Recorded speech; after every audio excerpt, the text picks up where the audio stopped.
Ayan oh, may ahas oh sa timbo ng bunot, kaya sinisalab namin yung bunot para maano yung ahas. Oh, panutin mo, magalaw yan. Yung.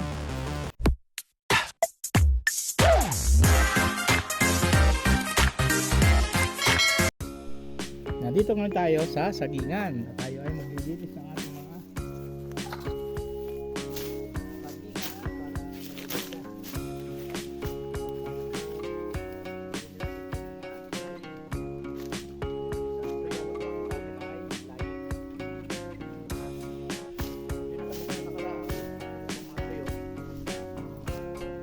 maganda na yung saging dahil yung karaang bagyo talaga namang yan ramdam pa nila dahil hindi pa bumubunga.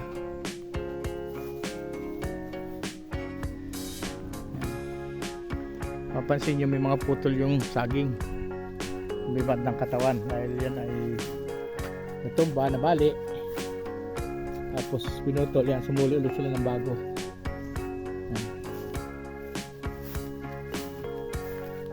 So yan, dahil marami ditong ahas kaya yung mga bunot, dahil pagkatagaraw lang kami nakapagsunog ng mga bunot.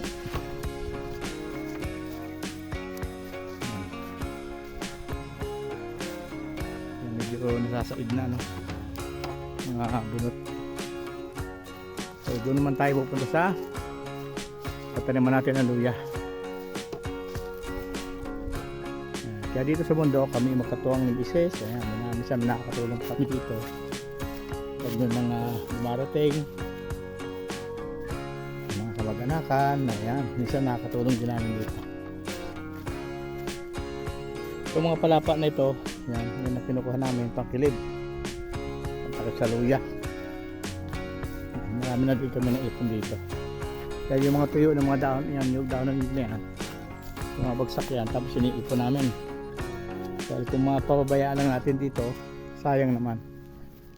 Kaya na traktora na nakaraan, napakalapan yan. Yan o. Yan, tabas na rin yan dito banda.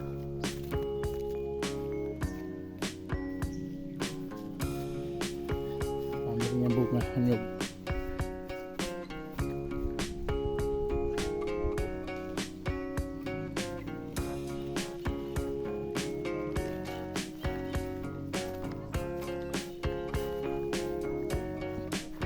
Mga palapa na inipon pag dahil ng tuyo, tahong ng nyug na tuyo.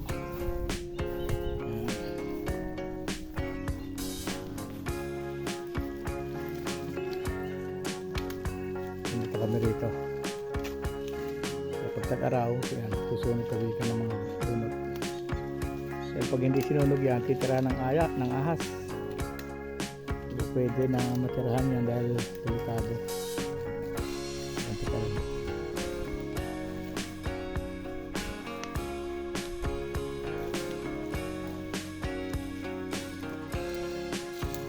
Pinaka dito.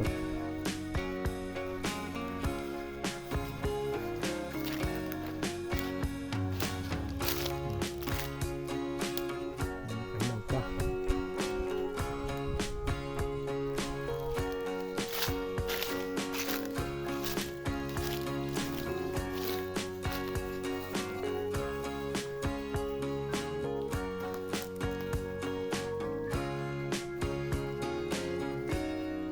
Kawain din tayo diyan para pag gumawa tayo ng mga project natin, meron tayong magagamit na kawayan.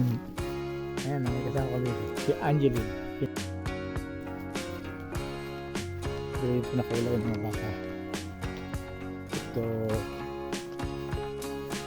napakain.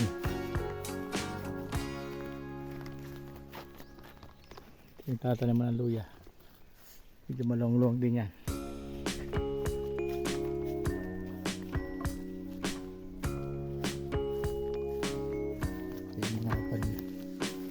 Pangkilid na dahon ng nyog.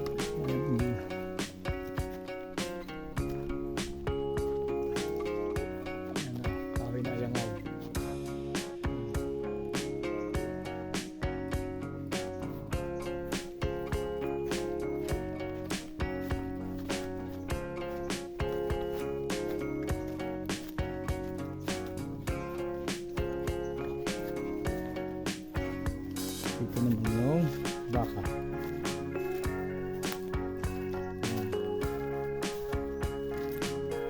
Isang sunod yung pakupa. O, takot. Tali. Yung isa sungan yan. Yung isa naman. Tanggal. Tanggal yung sungan niya. Ito, ang laking baka rin ito. Buntis din yan pareho. Ang laking baka nito. Ang laking baka. Ang lahit. Ang laking sungan. Tayo.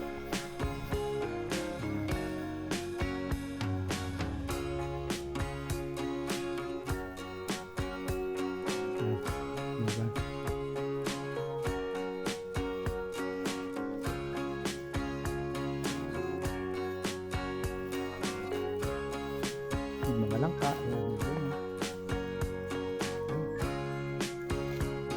Tapos, may nasunis siya niya. Matataas na nasunis siya. Ayun. Ayun.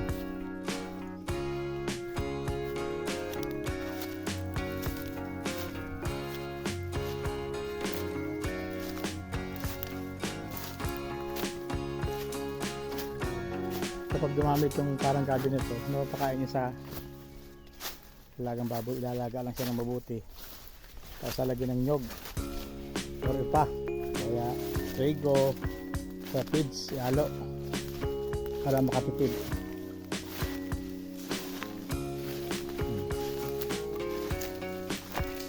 Nagatungan na itong mga bulot dito para hindi masyadong tumaas, kasi pag tagulan hindi masunog basa. So ito yung isa pinakamalaki ang punto ng bunot. Kaya hindi kami nauubusan ng trabaho dito sa bundok. Yan naman yung anahaw. Mga kataas na anahaw at yung mga bata pa na anahaw. Yun yung lupa dito. Yung bumagyo. Pansinin nyo. Bumaba. Bumaba yung lupa dito. Yan o. Yan yung biyak. Yan sa kataas. Bumiyak o. Baba. Ang talong.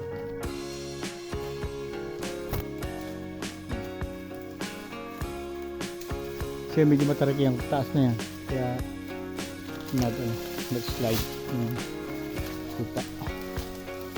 At yung kinukuha namin dahon ang nyug, pang kilid yan. Ito yung lisan, pili tayo natin ng bunga ng nyug.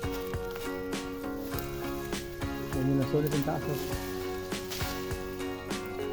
Wala pang bulaklak.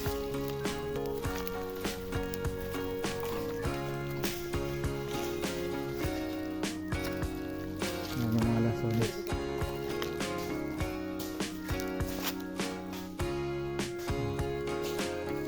Saan ka nakakita ng ahas? Yan?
Ayan may ahas sa timbo ng bunot. Kaya sinisilab namin yung bunot para mano yung ahas. Palimutin mo, nagalaw yan. Yung galaw ng ahas. Ito.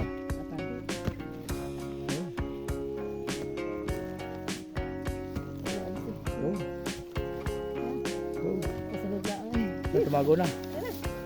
Tumago na siya. Ayan, kailangan natin sunugin yung mga bunot dahil sobrang taas na. May mga ahas na dyan, kaya hindi dapat sila dyan. Dapat dun sila sa mga lugar na walang mga puno ng nyog. Dapat sila sa gubat. Kasi pag dito naapakan, mas delikado sa mga tao. Kaya yan, pinapababa natin yung bunot para hindi natirahan. Kasi pagka nasunog na yan, wala na silang titirahan dyan. So yan ang purpose niya. Kaya kailangan natin malinis.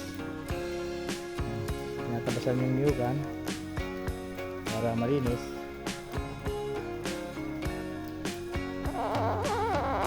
Sunog yung mga bunot na tuyo na. Kasi pagkatagulan hindi na masunog yan. Hindi natin mapapaapoy.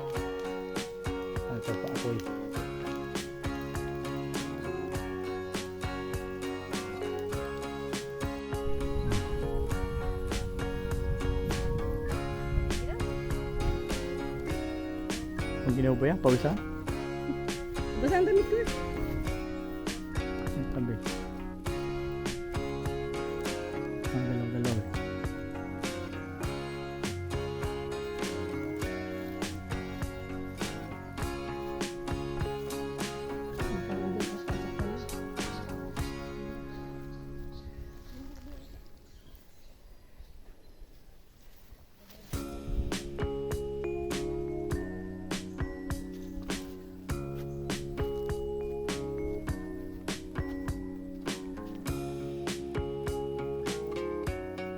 Nakaabang na naman yung ating mga alagang manok. Ayan kita naman nyo dati maliit lang, pagkalipas ng 2 buwan ayan na sila lalaki na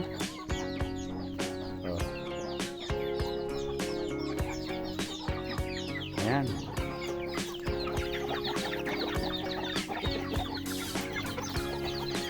Dumadami na rin talaga. Kaya marami na rin ipapakain dito. Tapos na rin yung ating pag-uuling. Yan, takpan na natin. So, isang kalating rampa ito siguro. Bukas naman. Tapos ito yung ating mga tipa na ilagay natin dyan. Diyan naman ang ating mga alagang baboy sa loob. Nakakatuwa kasi ganito yung buhay namin dito sa bundok. Kami ni Mrs. dito lang kami nalilibang. Kahit meron tayong nararamdaman sa ating katawan at meron tayong sakit, pero dahil sa mga alaga natin ito at siyempre sa buong pamilya, sa suporta ng pamilya, yan, nawawala lahat yon. Lagi may pananalig sa Diyos. Ito naman yun. Nakakatuwa. Katapos natin ang mga gawain sa bukid, dito naman tayo sa bahay. Dahil hapon na ngayon, kailangan natin magpakain naman natin mga alagang manok at mga alagang baboy. Ayan.